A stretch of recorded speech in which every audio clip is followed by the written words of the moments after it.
Welcome back to Random Rod Shop, folks. Well, today we're going to continue on with our project of putting the spindles and the disc brakes off Silverado on our 67. Now, part of that project is to see if we can figure out how to put a rack and pinion steering on this. Those folks, if you've been watching, you know that we figured out how to put the factory C10 steering box and linkage on this, so I know that's going to work, but I'd like to see if I can make a rack and pinion work on it. So that necessitated me going out to the pasture and checking a bunch of cars. I'll flip to the montage for a second.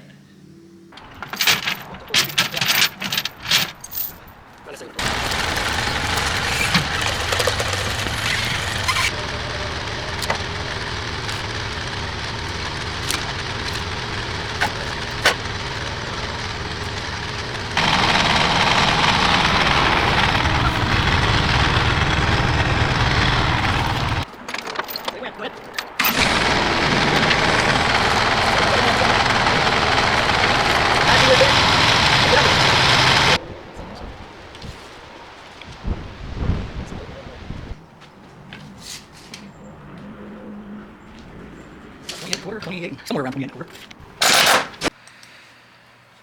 So before we get started trying to figure out if we can make a rack and pinion fit our C10, we need to go ahead and put the lower control arms that we made so we can mount the Silverado spindles. Notice I got two jacks right there. You'll see what those are for in a minute. Taking the ball joint nuts off, you notice that I flip them upside down. In this case I actually didn't need to do that, but I turn those nuts over so that if I got a bead on that thing, I don't mess the threads up on the ball joint, and I don't mess the castle up on the nut. Like I said, in this case these things actually come apart, which kind of surprised me, but also don't forget to take the shock loose. If you do, you won't be able to get the spring out, or if you don't, you won't be able to get the spring out. Now the tie rod end, it was a little more of a problem. So you see I'm jacking up the truck itself here. I want to relieve the pressure off of the jack with the yellow handle. Now the jack, that yellow handle jack is still up. It's about an inch clearance between it and the bottom A-arm. And walk both sides of the ball joint to basically shock it and relieve it. Remember, we still got the nuts on, so nothing jumps at this point. The top ball joint, it wasn't so bad. Just swapped it on one side. So now both ball joints are loose.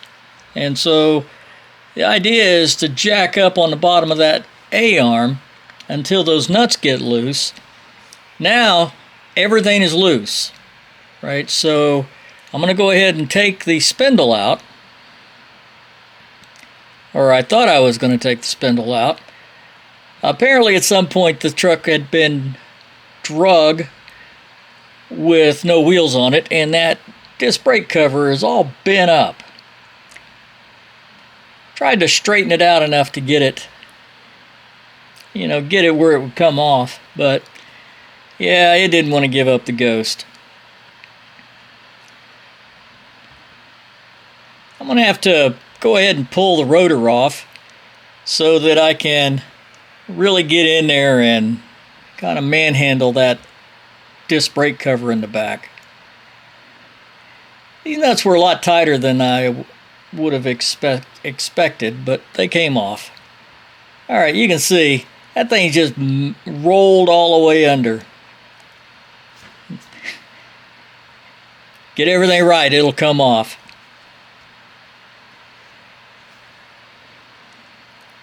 Alright, so now that everything's apart, got the shock loose, there goes the spring.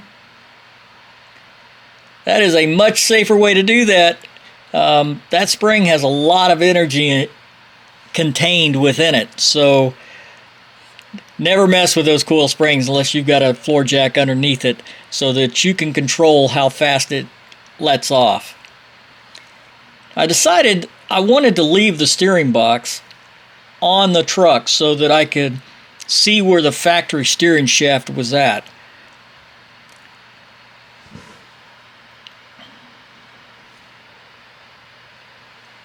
So here is the new lower control arm. I've still got to clean it up and paint it. Right now I'm trying to figure out if we can get this rack and pinion all set up. So we'll make it look pretty later.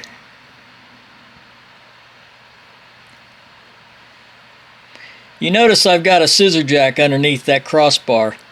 If you're doing A-arms, that makes everything easy. There's some dimples in that cross shaft that has to go up in some rivets. That's where those U-bolts are. So trying to hold it and line up those rivets at the same time you're trying to put the U-bolt in, put the nut on, you need like 4 hands.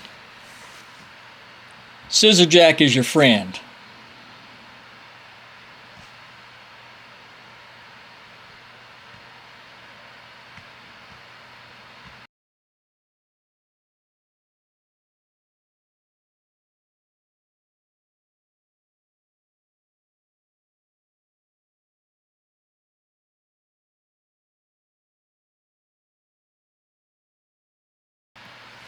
Well, now that made me happy. It moved up and down and everybody's happy.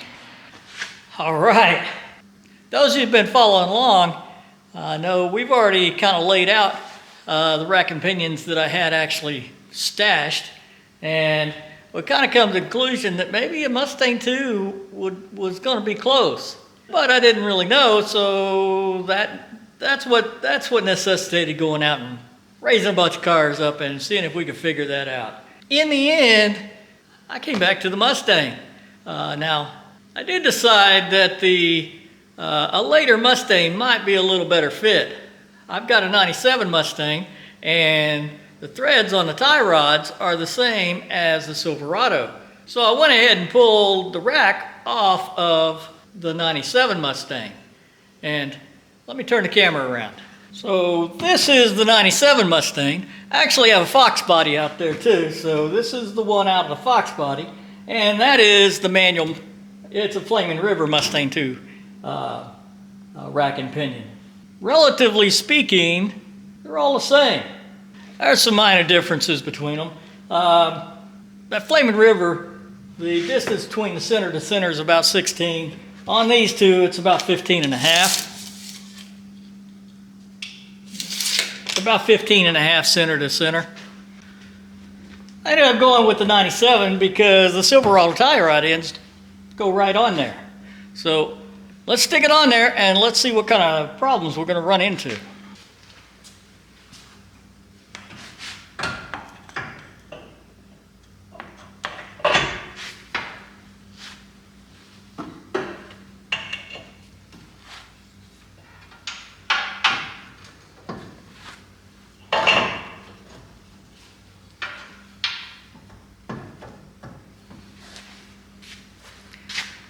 Well, first thing, to get this thing to lay down, so here's the mounts.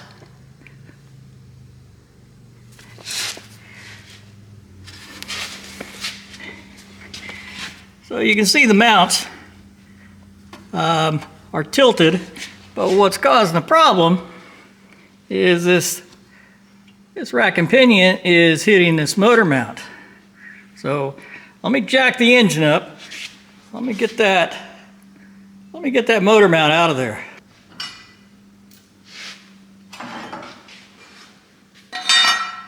All right, let's try it again.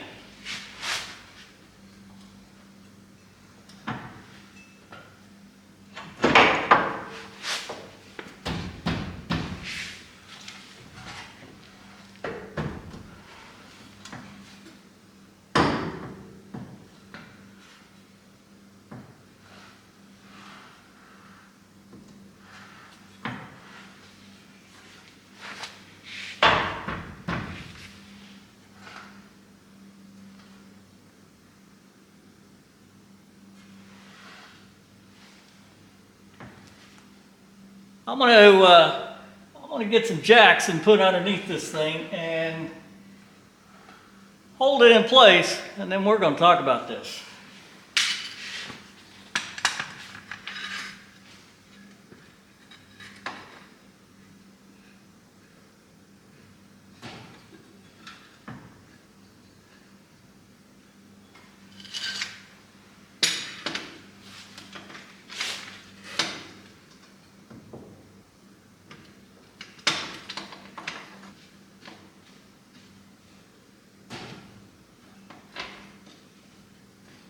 All right, so first thing to notice is the outer tie rod is angled down.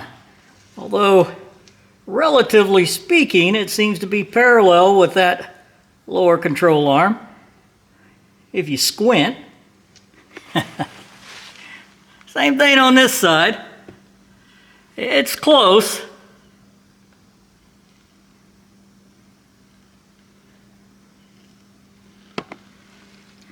Let's look at it from above. So there's the rack. And I think you can tell the tie rod is actually pointed back.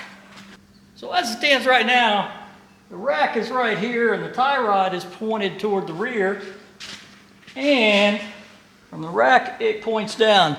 Now, it's not too far out of alignment of the angle of the lower control arm. Right, so that shouldn't be too terrible. However, I think, let me show you what I think the bigger issue is here.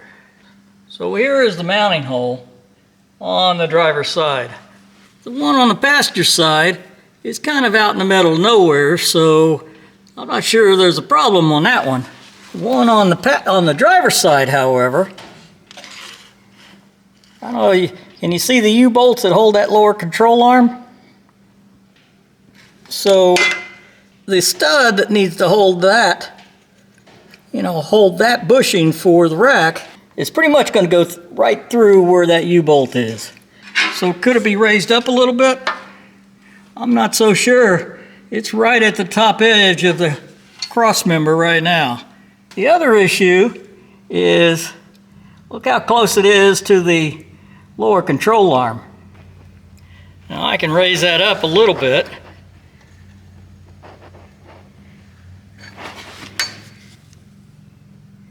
There we go. So now we've got clearance. So technically I could get it to clear the lower control arm. I'm not at this point entirely sure how that lower U-bolt is gonna be happy. Now, if that's where the rack was setting, the steering is actually pretty close to being doable.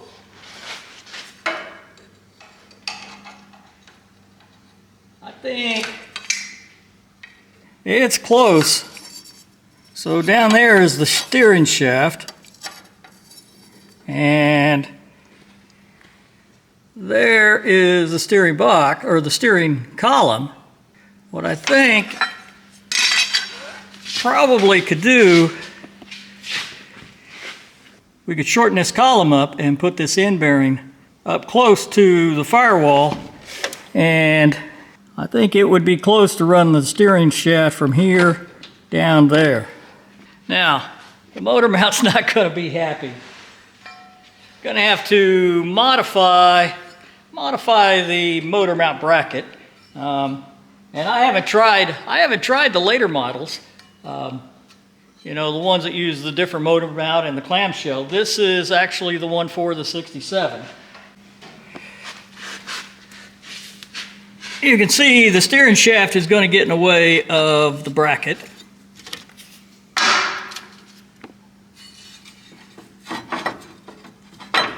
But I don't think that's overly problematic. We can redesign that motor mount so it would clear that. The bigger issue, I'm going to move this rack back on the table so we can talk about this. All right, I've got the rack up here, and I went ahead and pulled the ends off of it. Those of you who are familiar with Mustang 2 racks and, you know, Fox body racks. This 97 rack actually unscrewed. If you've got a Fox body, these things are a lot more problematic, especially as near as I can tell if they're rebuilt. There's a pin that drives, so you screw it on and then you drive this pin in, and the pin actually drives into that notch behind the threads. And so when you try to unscrew it, it doesn't unscrew. Now, I've been told that factory may have used aluminum pins so you could actually force it, you know, break the aluminum, force it. I've never run across that. Every one I've had has been a roll pin. I don't even think I've ever seen a steel pin that you could drill. Trying to drill those roll pins, I haven't been successful. So if I got to get it apart, what invariably happens is I end up wallowing, you know, with a grinder, a die grinder, whatever. Anyway, I cut the back of that nut out so I can get that pin out and then unscrew it. Good news is they put 2 or 3 holes in them, so you can drive another pin in if you want. I don't know. Anyway, this 97, it came apart. Yeah, it came apart happy. Another reason why I want to use the 97.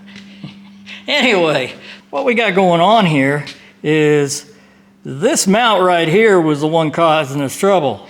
It was the one that was awful close to the lower control arm, and it was going to make getting that nut off that U-bolt, I don't know if it's impossible, but it looked like it was going to be extremely difficult. So some way or another, we got to get enough room to get that nut loose in case we want to take the lower control arm off. So what's our options? Well, we could find another rack. I haven't found one yet. You saw in the montage that I kind of went through. I went through most of the cars that I've got, and I haven't found another one. This bottom mounting, it seems to be the problem child. Maybe if I could find a rack that was the right length that had a top mounting, I don't know. The rear steer ones, a number of those front wheel drive cars, or at least a couple of them anyway, they had different mounting brackets. But in terms of front steer, I don't know what the options are. This is what I've got at this point. So what I'm thinking is cut this mount off. You know, basically grind it all off, make this round, because I think there's enough room here. You know, if that mount was gone and this was just round, I think there's enough room there that we could actually make a mount that would clamp around the round body of this rack. Then we've gained that much height, right?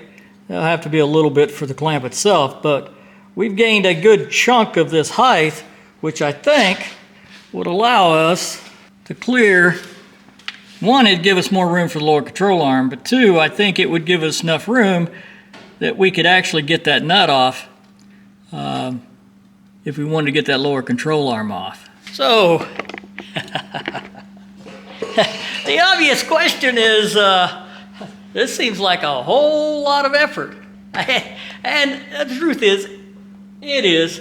The C10 steering box actually works real well on this. When I mocked it up here, it's going to be factory. I mean, there's not enough difference that it should cause any problem. So I could put the factory steering box on with the linkages, and it ought to work just fine. Steering column bolt up. This is a challenge. And if you guys haven't figured out right now, sometimes I just like the challenge. This is interesting. This is a problem that it just looks like it needs to be solved. Now, I know that the aftermarket makes rack and pinion conversions, and one of the subscribers, he said he put a QA1 system under his, and I looked, and it looks like QA1 moves that lower control arm mount, because that's actually the problem child with this whole thing, is that lower control arm mount is so far forward that it gets in the way of where this rack really wants to sit. But that's what we got, and I'm going to continue to play with this rack and pinion to see if I can get it on. Short term, I'm probably going to set this up with the C10. That way I can steer it and move it around the yard. Those of you who have been watching this whole process probably just realized that I may have a problem.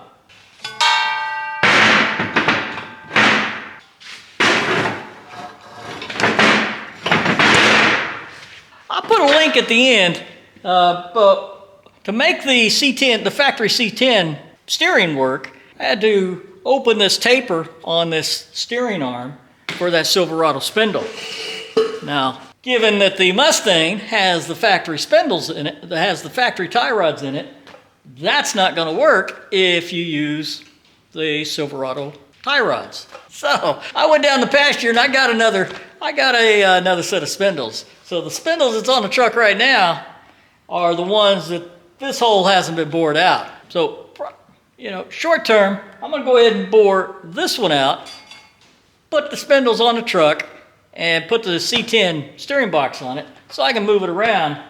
And then I'm going to continue on trying to figure out how to make this mount. The reason I'm not promising that we're going to get the next video soon is because it may take me a while to figure out how to put this on here. So in the meantime, I want to move that 67 around and continue to make headway on it. Well, once again, folks, I appreciate you watching. Hope you found it interesting. And like I say, I'll leave a link to the video where we made these fit the C10 front suspension, or the front steering. And until next time, I'm Random at RandomRodShop, and I'm out of here.